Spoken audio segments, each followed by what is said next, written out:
Crear vincles entre els clubs de futbol locals. Aquest és l'objectiu del torneig de futbol de la Festa Major de Viladecans. Un torneig on juguen la Unió Deportiva Viladecans i l'A i el B de la Unió Deportiva Sector Montserratina. Enguany s'ha celebrat la segona edició d'aquest torneig al camp municipal de futbol de la Torre Roja. La primera es va jugar l'any passat al camp del Vila. En les dues ocasions, l'equip anfitrió del torneig han aprofitat aquesta jornada futbolística per donar-li un valor afegit i convertir-lo en un memorial.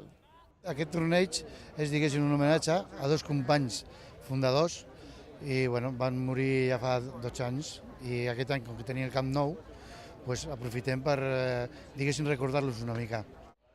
L'afició no ha faltat a una de les cites esportives més importants de la Festa Major i han omplert la grada del camp de la Torre Roja en una jornada futbolística única, l'única a l'any on juguen els equips regionals amb l'equip de categoria preferent de la ciutat.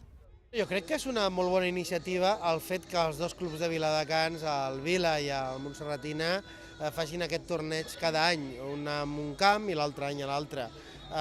Penso que la Festa Major és una bona ocasió per retrobar-se tota la gent del món de l'esport, i en aquest cas la gent del futbol de Viladecans, i què més no si es fa conjuntament entre els dos clubs aquesta activitat. El fet de fer-los un record el fa que sigui molt especial. No?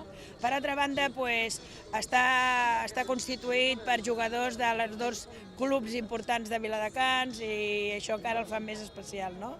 El fet de que dos clubs s'uneixin per fer un memorial amb uns directius.